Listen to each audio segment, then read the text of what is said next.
Pemirsa Divisi Profesi dan Pengamanan Mabes Polri telah menerima laporan penganiayaan terhadap jurnalis Tempo Nur Hadi yang terjadi di Surabaya pada Selasa kemarin. Melalui kuasa hukumnya, pelaporan dilakukan ke Propam Mabes Polri terkait pelanggaran kode etik.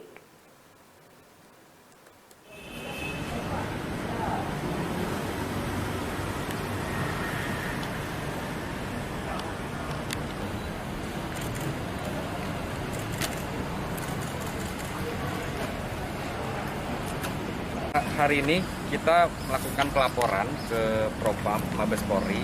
Kenapa tujuan kita ke Mabes Polri? Karena memang dugaan pelakunya adalah orang-orang di Polda, sehingga saya pikir penting untuk dari Bareskrim, dari Propam Mabes Polri untuk memonitoring kasus ini. Jadi Divisi Propam Mabes Polri menerima laporan penganiayaan terhadap jurnalis Tempo Yani Nur Hadi. Lewat kuasa hukumnya, Ade Wahyudin mengatakan, setelah pelaporan di Polda Jawa Timur terkait tindakan kriminal terhadap wartawan, laporan yang dilakukan ke Propam Mabes Polri terkait pelanggaran kode etik profesi.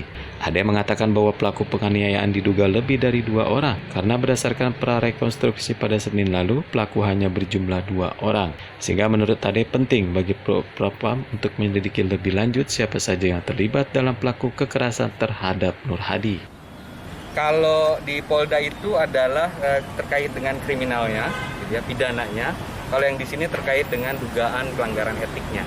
Ya betul, kemungkinan itu juga ada gitu ya, karena nanti setelah laporan masuk dari sini kemudian didisposisi ke biro-biro terkait. Nanti bisa jadi kalau menurut penilaian sini misalkan.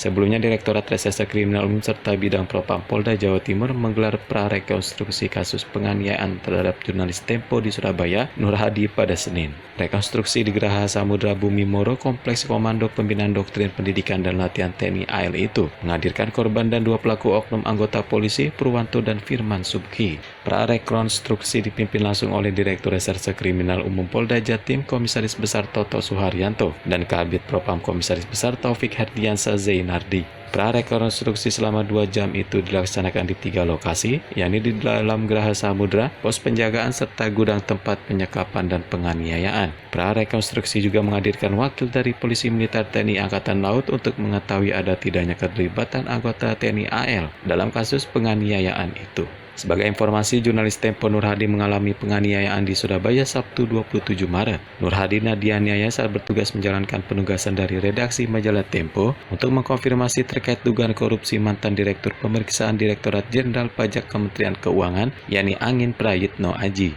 KPK sebelumnya telah menyatakan Angin sebagai tersangka dalam kasus dugaan suap pajak. Fakih Fatur Rahman, Dikda TV melaporkan dari Jakarta.